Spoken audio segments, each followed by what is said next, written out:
নমস্কার বন্ধুরা, PSC ক্লার্কশিপের final যে অ্যান্সার কি সেটা কিন্তু প্রকাশিত হয়ে গেছে অলরেডি।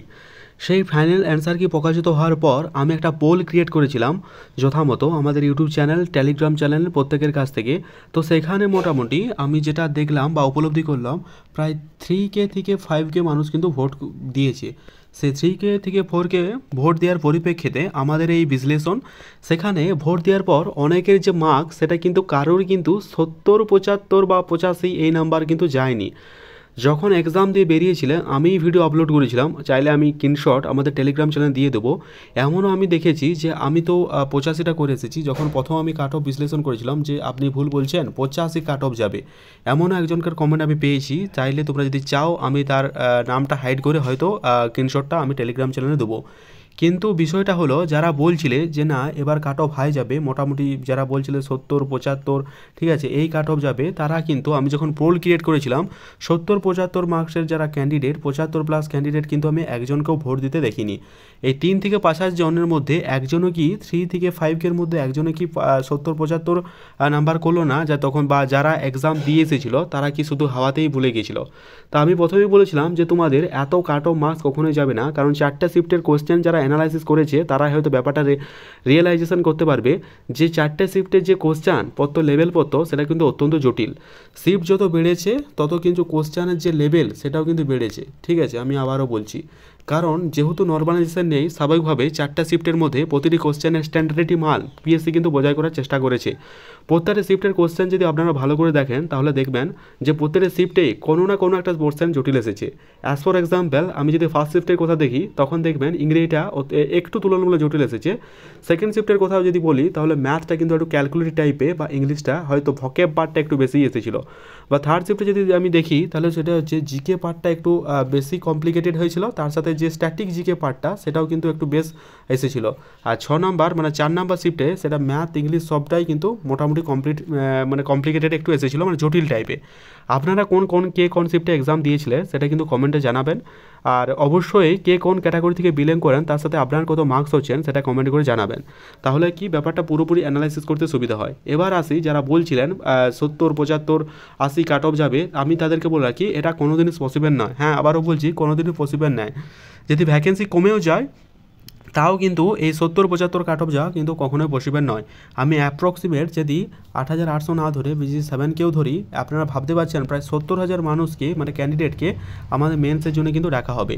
সুতরাং এই 70,000 মানুষ কিন্তু কম নয়, বা ক্যান্ডিডেট কিন্তু কম নয়। 70,000 জন ক্যান্ডিডেট ডাকছে, মানে এটা বলতে পারেন যে অনেকজন ক্যান্ডিডেট যাবে, সেক্ষেত্রে কাট অফ মার্কস কিন্তু অনেকটাই কমে যাবে। এবং যেটা আমি পোল ক্রিয়েটের মাধ্যমে জানতে পারলাম যে তোমাদের কিন্তু যেটা বলছিল আগে যে একটা হাইপ উঠেছিল যে বাবারে 75, 80 এরকম নাম্বার বাড়বে, সেটা কিন্তু কখনোই পসিবল নয়। আমি যে কাট অফ মার্কসটা অ্যানালাইসিস করেছিলাম, প্রথম যে ভিডিও আপলোড করেছিলাম, সেখানে কিন্তু অনেকে দ্বিমত প্রকাশ করেছিলেন, কিন্তু তারপর পরবর্তীকালে যখন আপনাদের ব্যাপারটা বিশ্লেষণ করে বুঝিয়েছিলাম, আমার সঙ্গে অনেকে হয়তো সহমত হয়েছিলেন বা আমার বিপক্ষেও হয়েছেন। তো যেটা সে যা ব্যাপার, হয়তো কারোর ভালো লাগতে পারে, না লাগতে পারে, কিন্তু নিজস্ব মতামত কেউ অবশ্যই রাখতে পারেন, এবং সেই মতামতকে আমি সমর্থনও করি। কিন্তু বিষয়টা হলো কি গিয়ে, তোমার পুরো ব্যাপার বা ফ্যাক্টরগুলো না বুঝে কমেন্ট করা, এটা কিন্তু মোটেই আমি কাম্য বা আমি আমার কাছ থেকে তোমাদের কাছ থেকে আশা করি না। সুতরাং এই ব্যাপারগুলো অনেকগুলো ফ্যাক্টরের উপর ভিত্তি করে কিন্তু কাট অফ মার্কস বিশ্লেষণ করো। সেভাবে যদি কাট অফ মার্কস বিশ্লেষণ করতে হয়, পিএসসি যে আধিকারিক আছেন উনিও জানেন না কাট অফ মার্কস কত হবে, বা পিএসসির স্যারও জানেন না কাট অফ মার্কস কত হবে, কারণ পুরো ব্যাপারটা ক্যালকুলেটিভ অ্যানালাইসিস করে তবেই কিন্তু এটা অ্যানালাইসিস করতে হয়।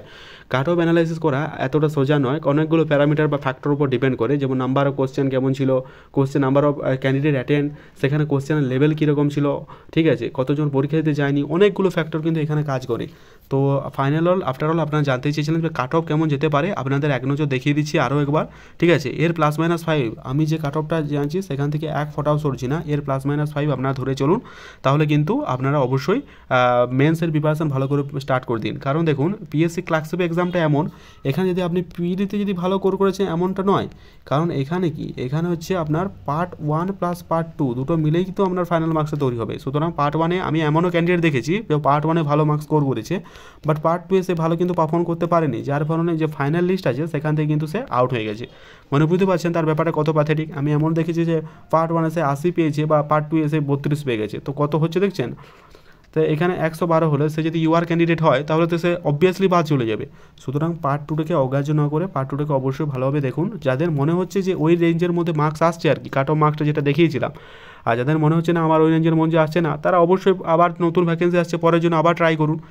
কারণ একটা না একটা তোমাদের লেগেই যাবে, ঠিক আছে? চেষ্টা করতে থাকো, কারণ নেভার এভার কোয়াইট, কেউ কিন্তু কোনো আশা ছেড়ে দেনো, গিভ আপ করো না, তাহলে কিন্তু ব্যাপারটা অন্যদিকে ঘুরে যাবে। আর বাকি যে কাট অফের ভিডিওটা আপলোড করেছিলাম এক নজরে একবার দেখে নাও, তাহলে বিষয়টা আরও হয়তো ক্ল্যারিফাই তোমাদের হয়ে যাবে, ঠিক আছে? এবং ফাইনাল যে মার্কস সেটা কিন্তু অনেকটাই কমবে, তোমরা দেখে নাও একবার। আমি যে ভিডিও আপলোড করেছিলাম সেখান থেকে আমি এক ফোটাও সরছি না। Cut off marks 2024 PSC clerkship তোমরা যারা এক্সাম দিয়েছিল, যেটা 16 এবং 17 তারিখে কন্ডাক্ট হলো, সেইটার যে কাট অফ যেতে পারে আমি সেই কাট অফটাই আমি তোমাদের সামনে তুলে ধরার চেষ্টা করেছি। এখানে যে তুমি যদি ইউআর ক্যান্ডিডেট হয় এবং তোমার নাম্বার যদি 52 হয়, আমি এখানে বলেছিলাম একটা কথা, তোমরা কিন্তু +-5 ধরেই চলো, ঠিক আছে? তো +5টা ধরেই চলো, -5টা ধরার কোনো প্রয়োজন নেই, কারণ ওটা যদি ভ্যাকেন্সি কম বাড়ে তবেই একমাত্র পসিবল, আদারওয়াইজ পসিবল নয়। কিন্তু অ্যাপ্রক্সিমেটলি 8850 বা 8000 ভ্যাকেন্সি ধরে চললে তোমরা প্লাসটা ধরেই চলো। তো যদি ইউআর ক্যান্ডিডেট হয় 52 নম্বর প্লে, তুমি কিন্তু অবশ্যই মেন্সে প্রিপারেশন নাও। এসসি হলে 40 নাম্বার, এসটি হলে 30, ওবিসি হলে 35 +-5, ওবিসি বি হলে 45, আর ইডাব্লিউএস ক্যান্ডিডেট হলে 42। এবার নতুন একটা সেশন, সেটা হচ্ছে ইডাব্লিউএস সেশনটা নিয়ে কিন্তু অনেকেই হয়তো দ্বিধাবন্ধতে আছো যে এর কাট অফ কেমন যাবে। তো মোটামুটি ধরো ওবিসি বি এর কাছাকাছি যাবে, এটা তোমরা ধরে রাখতে পারো, কারণ সেই সংখ্যক যখন ফর্ম ফিল আপ হয়েছিল তখন কিন্তু সেরকম ইডাব্লিউএস কেউ দেখাতে পারেনি, বা যারা পরবর্তীকালে দেখাবো ভাবছো তাদের কিন্তু ক্যান্সেল হয়ে যাবে একদম। এটা কিন্তু একদম জেনে রাখো যে পরবর্তীকালে হয়তো ইডাব্লিউএস করেছো, ডিউরিং ফর্ম ফিল আপ তোমরা জেনারেল দিয়েছিলে, বা পরবর্তীকালে তোমরা ইডাব্লিউএস দিতে চাইছো, ওটা কিন্তু হবে না, কারণ সেটা একটা অন্যরকম অন্য পর্যায়ে যেতে চলেছে, সেটা কিন্তু কখনো পসিবল নয়, ঠিক আছে? তো মোটামুটি আমি এই কাট অফ রেঞ্জের মধ্যেই যাচ্ছি, এখান থেকে নড়ছি না। তোমরা কিন্তু অবশ্যই জানিও তোমাদের মার্কস কত হলো, এবং এটার মধ্যে যদি থাকে অবশ্যই মেন্সের প্রিপারেশন স্টার্ট করে দাও, ঠিক আছে? এবার তোমাকে আশা করছি মেনে কত করতে হবে, ঠিক আছে? এখানে যদি তুমি 52 পাও, তুমি অলওয়েজ টার্গেট তো সবসময় ফুল করার থাকবে, তার মধ্যেও যদি তুমি এখানে 100 নম্বর পরীক্ষায় 50, এখানে আমি সাপোজ তুমি ধরলাম 80 পেলে, তখন 132 নাম্বার, মানে জেনারেলদের ক্ষেত্রে এই নাম্বারটা অনেক। মিনিমাম যদি তুমি 120 আনতে পারো তাহলে কিন্তু অনেক, 120 +-5, ঠিক আছে? এটা মেন্সের টার্গেট ধরে চলো, মানে টোটাল দুটোকে মার্কস অ্যাগ্রিগেট মিলিয়ে আমি বলছি 120 +-5 আমি ইন কেস জেনারেলদের কথাটাই বললাম। তো জেনারেলদের ক্ষেত্রে এই নাম্বারটায় তোমরা যদি ধরে চলো তাহলে কিন্তু অবশ্যই তোমাদের সুবিধা হবে। এবার আসি ভ্যাকেন্সির কথা। অনেকের মাথায় একটা দুশ্চিন্তা কাজ করছে, ভ্যাকেন্সি কি কমে যাবে? তো দেখো, যেটা পিএসসি স্যার আমাদের, পিএসসি নতুন একটা স্যার, সজ্জেয় স্যার, নীলাদ্রি স্যার, ওনার যে গানের চ্যানেল আছে ওখানে উনি একজন কমেন্ট, আমাদের ক্যান্ডিডেট কমেন্ট ছিল, আমাদের সাবস্ক্রাইবার কমেন্ট করেছিল যে স্যার ভ্যাকেন্সি কমে যাবে। তো তার প্রত্যুত্তরে উনি জানান, দেখুন ভ্যাকেন্সি কমবেন না, আপনারা একদম নিরাশ হবেন না, ভ্যাকেন্সি কমছে না এমনটা। আবার একটা যদি আমি দেখি যে আরও একটা কমেন্টে উনি দেখিয়েছিলেন যে আপনাদের জন্য যেটা হতে চলেছে ভালোই হতে চলেছে। এই যে দুটো কনফার্মেশন, এখান থেকে আমরা কিন্তু কনফার্ম করতে পারি যে ভ্যাকেন্সি কিন্তু কমছে না। কমলেও কত, তোমার ওই 8K থেকে 7K, 7.5, 8 এই রেঞ্জেই ঘোরাঘুরি করবে, 5K কখনোই আসবে না। কারণ কেন বলছি, কারণ সামনে ভোট 2026, এখন যদি ভ্যাকেন্সি কমে যায় একটা হয়তো জিনিসটা অন্যদিকে ঘোরাবে। আপনারা হয়তো আমার থেকে আরও বেশি বুদ্ধিমান, আপনারা আরও ভালো হয়তো বুঝতে পারবেন। সামনে 2026-এর ভোট, এই ব্যাপারটা কিন্তু প্রশাসন বারবারই চাইছে, যে দেখতে পাচ্ছেন তারপর পিএসসি ব্যাক টু ব্যাক কিন্তু নোটিফিকেশান আসতেই চলেছে। এই ব্যাপারটা যদি একটু ভালো করে লক্ষ্য করেন তাহলে কিন্তু আপনাদের সমস্ত প্রশ্নের উত্তর আপনারা নিজেরাই পেয়ে যাবেন। সুতরাং ভ্যাকেন্সি কমবে না, কাট অফ মার্কস যে রেঞ্জে দেখালাম ওই রেঞ্জেই থাকবে। মেন্সের প্রস্তুতি ভালো করে শুরু করে দিন। মেন্সের জন্য আমাদের টেলিগ্রাম চ্যানেলে ফ্রি অফ কস্ট আমি কিন্তু নোটস প্রোভাইড করছি। আমি যে সমস্তগুলো চেষ্টা করছি, ঠিক আছে, স্টুডেন্ট যেগুলো পড়ায় সেটাকে আমি তোমাদের সামনে তুলে ধরার চেষ্টা করছি। তোমরা কিন্তু অবশ্যই ওখানে ফ্রি অফ কস্ট, তোমাদের কোনো টাকা পয়সা লাগছে না, ওখানে কিন্তু জয়েন হয়ে যেও, যাতে তোমরা টাইম টু টাইম আপডেট পাও, ঠিক আছে? তাছাড়া ইম্পর্টেন্ট নোটিফিকেশন সবার কিন্তু আমরা টেলিগ্রাম চ্যানেলে প্রোভাইড করে রাখি। তাই আমি request you to join our Telegram group. অযথা চিন্তা করার দরকার নেই, মেন্সের প্রস্তুতি ভালোভাবে প্রিপারেশন করো, ঠিক আছে? দেখা হচ্ছে পরের ভিডিও। কোনো রকম কোনো কোয়ারি থাকলে, আর অবশ্যই নিজের মার্কস আর ক্যাটাগরি অবশ্যই কমেন্ট বক্সে কমেন্ট করে জানিও, আমি বারবার এক কথাই বলছি, ঠিক আছে? দেখা হচ্ছে পরের ভিডিওতে। কোনো রকম কোয়ারি থাকলে টেলিগ্রামে মেসেজ করো, বা এই যে আমাদের চ্যানেল আছে এই ভিডিওর নিচে তোমরা কমেন্ট বক্সে কমেন্ট করো, আমি চেষ্টা করবো রিপ্লাই দেওয়ার। Thank you.